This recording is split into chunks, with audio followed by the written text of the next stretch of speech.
How do I deal with staff who's resistant to feedback? This came in as a question from one of you, and I'm answering it here today on our Cairo Secure show. I am Chen Yen, your 6 and 7 figure practice makeover mentor, and your host today. So, how do you deal with someone on your staff who is difficult to work with? This is someone who sent in this question is like, I've hired someone finding difficult to work with. When I give them feedback, they justify things and or they're resistant or they seem stubborn to feedback. And how can I help them be less resistant to it? So, have you ever had that experience before where when you hire someone, you're all excited that they're going to do a great job for you and it's going to take things off your plate. And then as you work with them, uh, sometimes they seem resistant and then you explain things to them about, you have your own ideas about how you would love things to be done, but they somehow just never do it in the way that you would like them to for perhaps certain things or maybe for a lot of different things, and they seem to be resistant about it. So what do you do in that situation? I think one of the biggest challenges is coming from the perspective of when you're an owner of a practice or you're the staff, like supervising the staff. Then it there might be feelings of being concerned about what if I were to give this person, like first how to handle it, but then if I were to give this person feedback, being concerned about like not having a good way at handling any unanticipated reactions if you were to say what you really wanted to say when someone's resistant, or that um, if it ends up going in the direction where it might feel like negative feedback, that it might demotivate your staff or employee, or just concern that you might hurt their feelings if you are noticing they're resistant to feedback and you're wanting to say something about it to help shift. And so that's common because you're human, right? We all have feelings, and it doesn't always feel good to say things if we feel like someone might not respond positively to it. So what can be really helpful in this situation as a leader, as a CEO of your practice? And these are some of the things that aren't usually taught in school. And then when you're out and you're practicing, you end up realizing that it's important to develop skills like this so that you can really work with your team and everyone's working in a lot of synergy, and people are happy, they're happy, you're happy too. And so the first thing is, in when someone is resistant, part of what's included in the feedback is important to share why it matters. So if someone's resistant, can think about, have I been really clear about communicating why this is important? So what might be a good kind of a framework of how to give someone feedback in such a way that they can receive it? And the first thing is to mention that what you're observing. So it might just be that I'm observing that each time uh, I'm getting asked for feedback, that there are things missing. Like when you ask me, when you're asking me for feedback on your work, um, the I'm missing some details about the situation, right? So it might be an observation. First thing would be sharing what you observe. Then the second thing would be to um, share the impact of that. So the what the result of that is that I end up asking you to clarify that, and and then you're probably noticing that there's more back and forths this way. So that's an example of mentioning what the impact of it is, and then you could either ask them if that they've noticed that also, or so talking about this in an open way to see, have you also been noticing that, or how do you feel, right? So this is a part where you could also insert that as you talk about this. The second thing about its level of impact.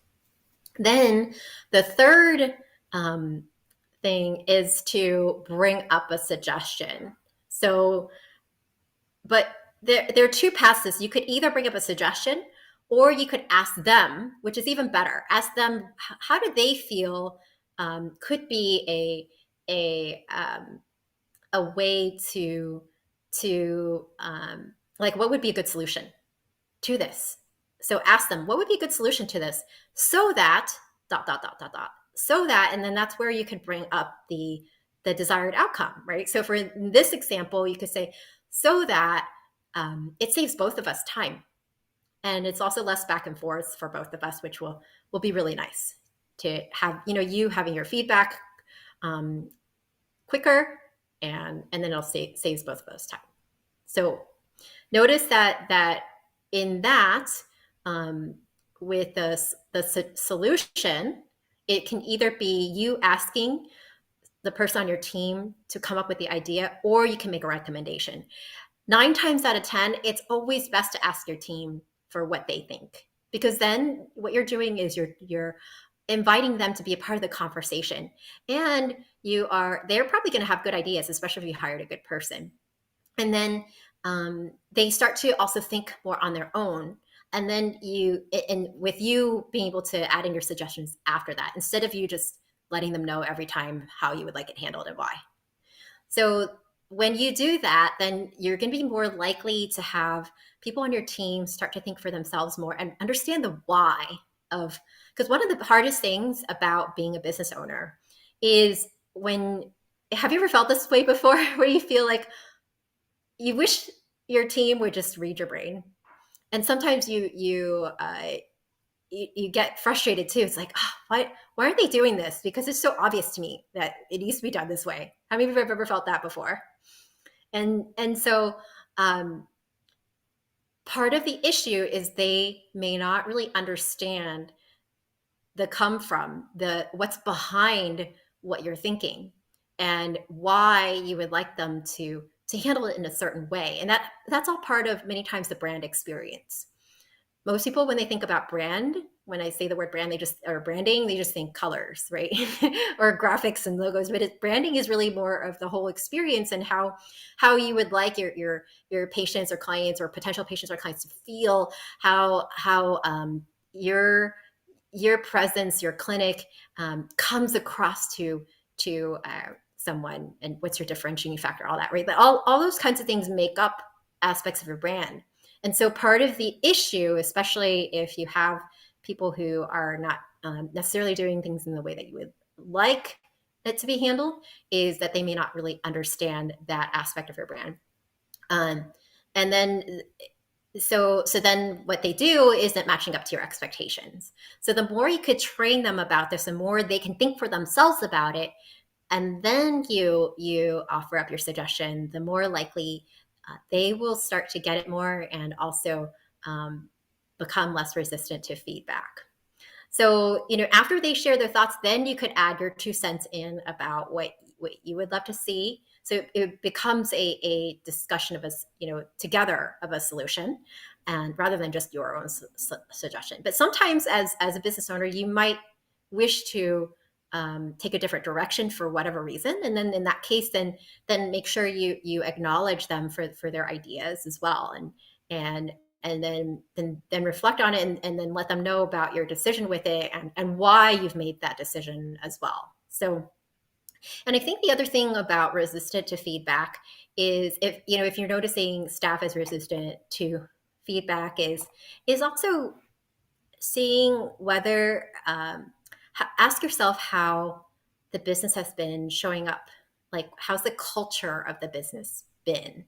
Because how you walk the talk and how you take care of things can also translate into how people are feeling comfortable with whether or not they can come to you with things. And then if they are not feeling comfortable, they might bottle it up within themselves about some matter, and then at a certain point they hit a moment of like a big moment of resistance, where it's like they're just not going to do such and such just because you requested it, right? Because sometimes people, as like it was staff, if there's not an open dialogue with them and you don't really know what's going on with them, what their feelings really are about things, and sometimes staff, they may or may not know how best to manage that, so they try to do their best, and every person shows up at work because they try to do their best. But then, if they feel like they have to keep all these thoughts to themselves, even though they don't like what they're doing and what you're requesting of them, and they don't feel like they can come to you with an open dialogue about that, they might feel a sense of resentment.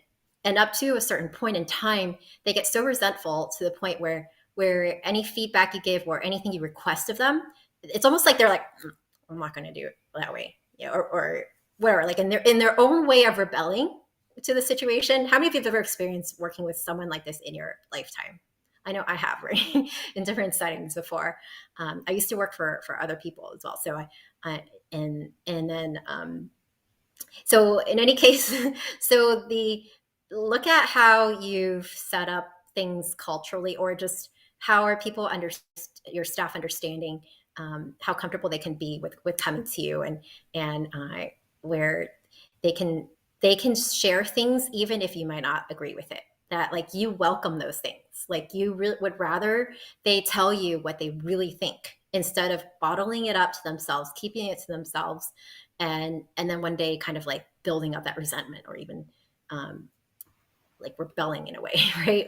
Or just feeling like, anyway. So that's something to keep in mind.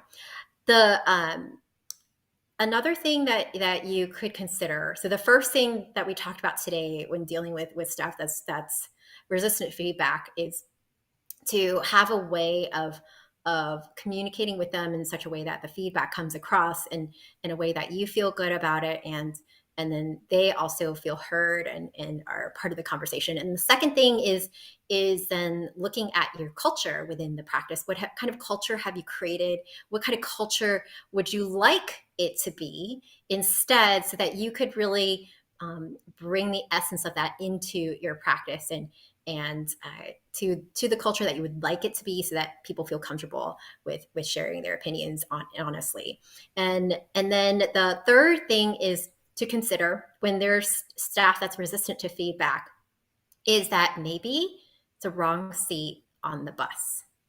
So wrong seat on the bus could be two possibilities. One is that it could be the wrong person for your team completely,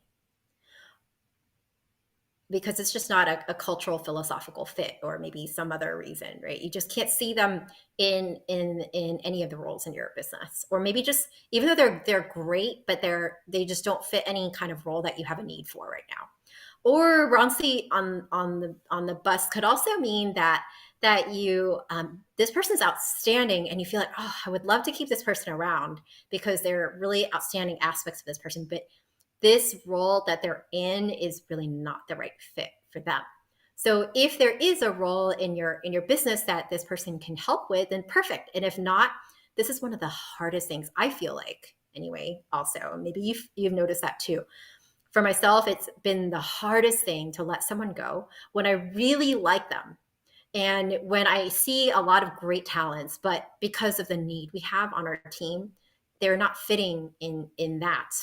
Even though they're outstanding, they're not outstanding in the areas that I really need them in, and then you need to let them go.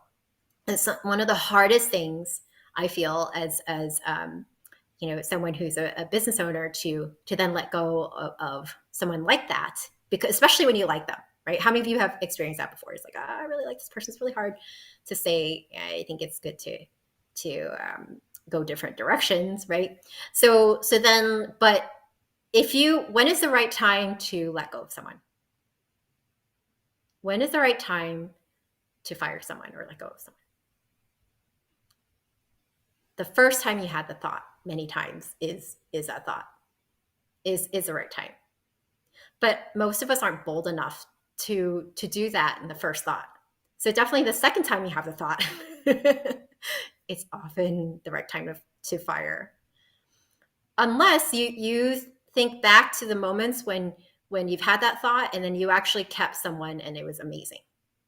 Like, and then you just are too quick to conclusions, right? So then that would be the only situation where you might not fire on like the first time or second time you have the thought. But if you're pretty accurate in the past, where it's like you typically the kind of person you let go of when you had the thought, okay, really need to fire this person, and then you didn't listen to yourself. Second time you said, I really need to fire this person, and you kept them, right? What's happened? It's actually more draining for both of you. It was interesting when I heard this from someone who's very successful in business. And he said that because I learned from all kinds of mentors, right? So whether making 8 figures, 9 figures, I learned from all kinds of mentors and with different kind of strengths, whether it's business skills, the money side of things, mindset side of things. And there's this one business owner who said, he went back through all the years he had hired people and let them go. And he went back and asked each one of them how they were doing. Every single one of the people he's let go of were happier when they left. Like 100%, they were doing well. They're doing, happier and even better. So the more we procrastinate on it, because we for whatever reason, it's not good timing for us, or it's not, we don't want to hurt their feelings because we really like them. Chances are, if it's not working out, then they're also not enjoying it as much too. So you're not letting them fly and grow into what they really would excel and be great at. So with that, if you are at a place where you are at a plateau in your practice, where either you have hired, you've had staff on your team and you currently have staff, but they're not really the best kind of staff you would like. And you just know that you need another kind of team to take you to the next level. But you are like, you don't want to have to deal with the hassles of hiring and all that. And then you also feel like you don't want to go through it all over again to hire someone new, right? Or you're in a place where you just know you need to hire because you, at some point in time coming up in the next few months, or definitely within the next 6 months, because you are tapped out with what you're doing. You're wearing too many different hats, and it's not sustainable because you're getting burnt out. You feel drained at the end of the day. You feel like you're not really doing the kinds of things that light you up, and it sucks energy from you. And at a certain point in time, you just start you just feel tired more, right? Because when you're not doing things that you love, you're even when you're forcing yourself to do it, likely you'll feel more tired than if you're just doing things that you love all day long. Would you agree? So if you're in that place, but then you're like, well, I've never really hired someone before. I'm scared of it not working out, or how do I go about it? Or I have hired someone before, but it's, now I feel like I need to do it again. I want to do it right this time, right? So you can go to halfyourhiringtime.com/toolkit, where I'm going to give you my free Half Your Hiring Time toolkit. So templates and then also a free masterclass on being able to attract the right hire to your practice in this unique job market, so that you are able to have some help and free up your time while growing, and even have the practice make more money for you when you're not the center of like, the shoulder's not all on your responsibility, but more people are being helped and more money is coming in. So you're welcome to go there and have that help you. I'll also pop the link below as well. So halfyourhiringtime.com/toolkit. So to you being able to grow as a leader and stepping into more of the CEO role, wearing that hat instead of just the doctor, the practitioner hat, and having more expansiveness this way when you're able to have other people be helping people or seeing patients for you, even when you're not always involved. And it starts with you being able to be an inspiring leader and someone who is able to lead the team well, and to you having an amazing team to work with, and feel free to get the free toolkit to help you further. And if you would like further help with this, also you could reach us at introvertedvisionary.com. Till next time.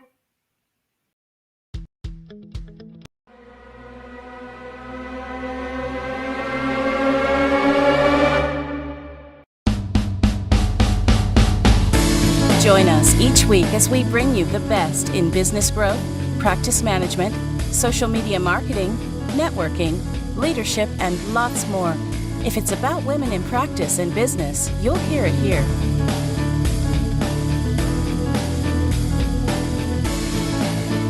We hope you enjoyed this week's Facebook Live event. Please like us on Facebook, comment, and share. We look forward to seeing all of you next week for another episode of Empowering Women in Chiropractic. Now, go ahead and hit the share button and tell your friends and colleagues about the show. Thank you for watching. Have a beautiful day. This has been a Chiro Secure production.